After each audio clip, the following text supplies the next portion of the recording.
നല്ല മടിയുള്ള മനുഷ്യന്മാരെ പറ്റി കേട്ടിട്ടില്ലേ? നല്ല മടിയുള്ള കണ്ണിനെ പറ്റി കേട്ടിട്ടുണ്ടോ? വാ നോക്കാം. അല്ലെങ്കിൽ നാളെ ആവട്ടെ.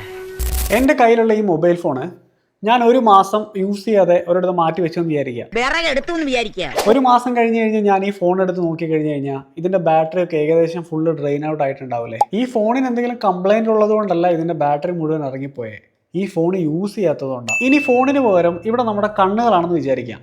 നമ്മുടെ കണ്ണിന് പ്രത്യേകിച്ച് ഒരു കുഴപ്പമില്ല, പക്ഷെ നമ്മുടെ കണ്ണ് യൂസ് ചെയ്യാത്തത് കാരണം കണ്ണിൻ്റെ കാഴ്ചയ്ക്ക് എന്തെങ്കിലും കുറവുണ്ടെങ്കിൽ ആ കണ്ടീഷനെ നമ്മൾ വിളിക്കുന്ന പേരാണ് ലേസി ഐ. മലയാളത്തിൽ മടിയൻ കണ്ണ്. ഇനി കുറച്ചുകൂടി ശാസ്ത്രീയമായിട്ട് പറയുകയാണെന്നുണ്ടെങ്കിൽ ആംബ്ലിയോപ്പിയ എന്ന് പറയും. നല്ല പേര്. നമ്മുടെ രണ്ട് കണ്ണുകളിൽ ഒരു കണ്ണ് മടിയനാവുന്നതാണ് മോസ്റ്റ് കോമൺ. പക്ഷെ നമ്മുടെ രണ്ട് കണ്ണുകളും ലേസി ആവാറുണ്ട്. ഇനി ഇത് എന്തുകൊണ്ടാണ് ഉണ്ടാവുന്നത് നോക്കാം. നമ്മുടെ കണ്ണിൻ്റെ ഡെവലപ്മെൻറ്റിൻ്റെ ടൈമിൽ എന്തോ ഒരു റീസൺ കൊണ്ട് ഒരു കണ്ണിൻ്റെ അല്ലെങ്കിൽ രണ്ട് കണ്ണിൻ്റെയും കാഴ്ചയ്ക്ക് എന്തെങ്കിലും കുറവുണ്ടാവുന്നത് കൊണ്ടാണ് ഈ ലേസി ഐ ഉണ്ടാവുന്നത്. ഞാൻ കണ്ണട ഉപയോഗിക്കുന്ന ഒരാളാണെന്ന് വിചാരിക്കുക.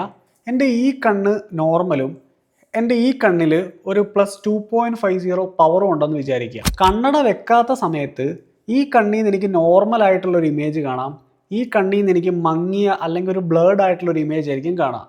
ഈ ലെൻസ് വെച്ച് കഴിഞ്ഞാൽ എൻ്റെ രണ്ട് കണ്ണിൽ നിന്നും ഒരേപോലുള്ള ഇമേജ് ആയിരിക്കും പ്രൊഡ്യൂസ് ചെയ്യുക. അതാണ് ഞങ്ങളുടെ കുടുംബത്തിന്റെ മഹിമ. എല്ലാ പൈപ്പറും നല്ല അടിപൊളിയാണ്. കാര്യം നമുക്ക് രണ്ട് കണ്ണുകൾ ഉണ്ടെന്നുണ്ടെങ്കിലും ഈ രണ്ട് കണ്ണിൽ നിന്നും വരുന്ന ഇമേജിനെ ഫ്യൂസ് ചെയ്ത് ഒരു സിംഗിൾ ഇമേജ് ആക്കിയിട്ടാണ് നമ്മുടെ ബ്രെയിൻ എപ്പോഴും നമുക്ക് കാണിച്ചു തരുന്നത്. ഇതൊക്കെ എന്ത്? ഇനി ഒരു കണ്ണിന്റെ താഴെ നിങ്ങൾ ജസ്റ്റ് ഒന്ന് ഫിംഗർ വെച്ച് പ്രസ് ചെയ്ത് കഴിഞ്ഞാൽ തന്നെ നിങ്ങൾക്ക് രണ്ട് വിഷൻ ആവുന്നത് കാണാൻ പറ്റും. ചെറുപ്പം മുതലേ ഞാൻ ഈ കണ്ണട ഉപയോഗിക്കുന്നില്ല എന്ന് വിചാരിക്കുക. അപ്പോൾ എൻ്റെ ഈ കണ്ണിൽ നിന്ന് വരുന്ന ബ്ലേഡ് ആയിട്ടുള്ള ഇമേജിനെ ഈ കണ്ണിൽ നിന്ന് വരുന്ന നല്ല ഇമേജുമായിട്ട് ബ്രെയിൻ എപ്പോഴും കമ്പയർ ചെയ്യും. കുറച്ച് കാലം കഴിയുമ്പോൾ ഈ ബ്ലേഡായിട്ട് വരുന്ന ഇമേജിനെ ബ്രെയിൻ ഫുള്ളായിട്ട് അവോയ്ഡ് ചെയ്തിട്ട് ഈ കണ്ണിൽ നിന്ന് വരുന്ന നല്ല ഇമേജിനെ മാത്രം ബ്രെയിൻ കൺസിഡർ ചെയ്യും. ഈ കണ്ണ് പിന്നീട് ലേസി ഐ ആയിട്ട് മാറും.